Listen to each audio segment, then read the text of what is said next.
There is a quiet heaviness moving through a generation. It shows up in the soft pauses before someone answers, in the tired eyes staring back at phone screens, in the feeling that life is happening too fast, and yet nothing feels like enough. This isn't loud sadness. It's a subtle, almost invisible ache. A kind of emotional exhaustion that hides in ordinary moments. You see it in the way they joke about their pain, or how they disappear for a while and call it needing space. A generation raised in noise, now trying to find silence inside themselves. This story begins here, in the unspoken grief of growing up in a world that never learned how to slow down.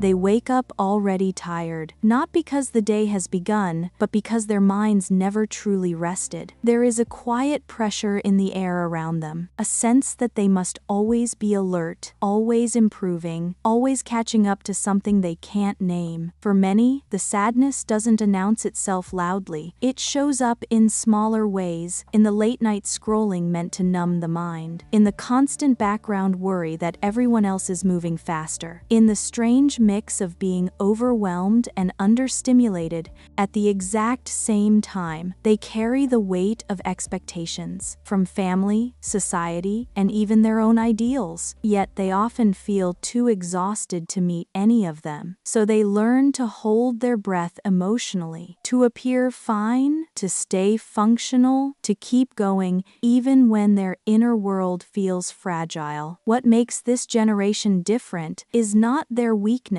but the sheer amount of emotional noise they grew up inside, and somewhere within that noise, a quiet depression began to take shape.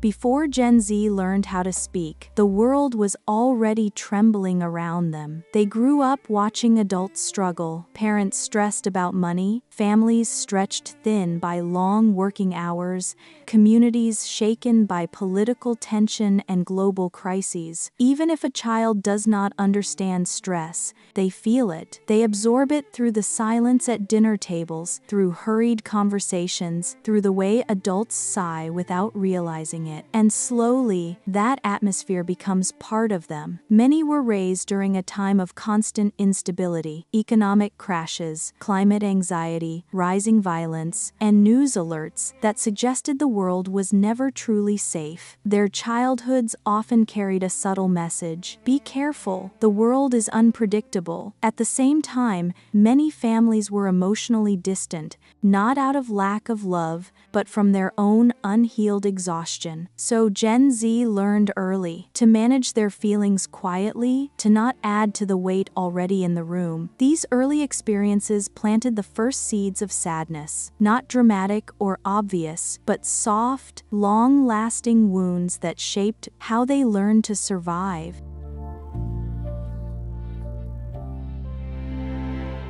The human brain was never designed to hold this much information at once. Yet Gen Z grew up in a world where everything demanded their attention. Messages, notifications, comparisons, opinions, all arriving faster than the mind could process. Each swipe delivers a tiny hit of dopamine, a brief spark of pleasure that fades just as quickly as it appears. Over time, the brain begins to crave more. Not out of desire, but out of habit. This cycle creates a quiet emptiness, a sense that nothing feels deeply satisfying anymore. At the same time, constant comparison shapes the brain's emotional pathways. Seeing curated lives, perfect moments, and endless success stories makes the mind question its own worth. Even when someone knows it's all edited, their nervous system still reacts, as if they are falling behind. Chronic stress becomes the background music, raising cortisol, lowering motivation, narrowing attention, draining joy. It's not laziness, it's biology responding to overload. In this environment, depression is not surprising. It's the brain trying to protect itself from a world that never pauses long enough for it to breathe.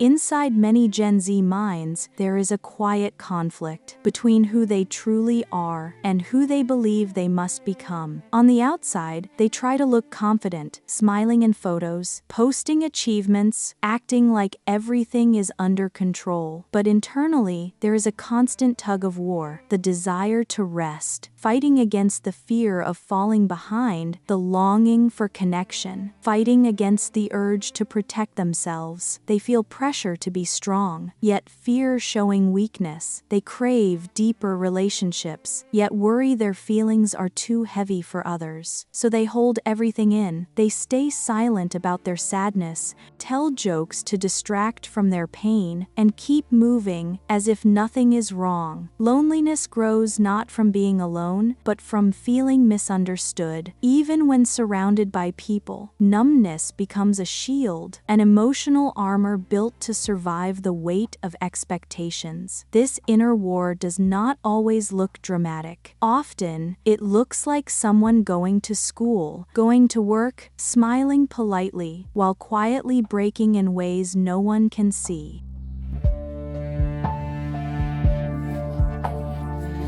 There comes a point when the exhaustion sinks too deep to ignore. It might arrive in the middle of a normal day, during a class, a shift at work, or while brushing teeth in a quiet bathroom. Nothing dramatic happens on the outside, yet something on the inside finally whispers the truth. This isn't just stress, this is heavier. For some, it feels like a sudden collapse, a wave of sadness that hits without warning. For others, it's slower, like the light inside them is dimming. One small piece at a time. They notice they can't focus, can't feel excited, can't keep pretending. This moment is not a failure. It's a message. The mind is signaling that it can't keep carrying what was never meant to be carried alone. Awareness begins quietly, in the realization that something is wrong and that hiding it only makes the shadow larger. It's the first crack in the mask, the first breath after years of emotional holding. Not a solution, but a beginning, the moment their inner world finally asks to be understood.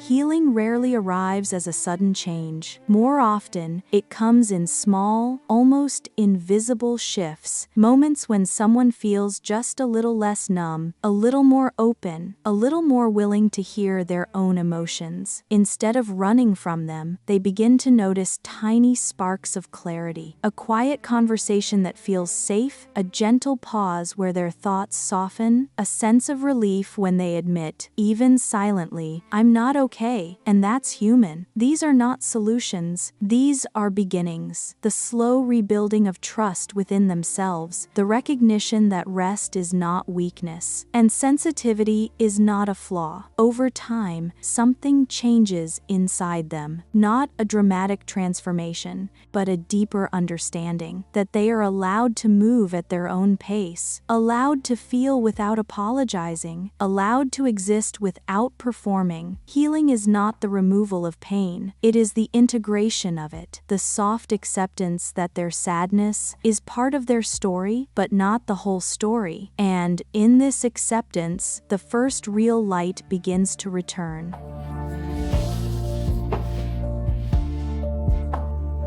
In the end, their story is not one of defeat. It is a story of endurance, of young people learning how to feel deeply in a world that often moves too quickly. For fragile things like emotion and honesty, they are not broken, they are awake. They see the world clearly, sometimes too clearly, and that clarity can feel heavy. But it also gives them a rare kind of wisdom, the ability to question, to reflect, to understand themselves with surprising depth. This generation carries its sadness gently, as if protecting something delicate. Yet within that tenderness, there is strength, a soft, steady resilience, built not from hardness, but from sensitivity. The hope they hold is not loud or dramatic. It is quiet, almost whispered, found in small acts of honesty, in moments of connection, in the courage to simply keep feeling. And perhaps that is enough, to know that even in their darkest moments, they continue searching for meaning, for kindness, for a life that feels like their own. A generation once drowning in noise, slowly learning how to hear itself again.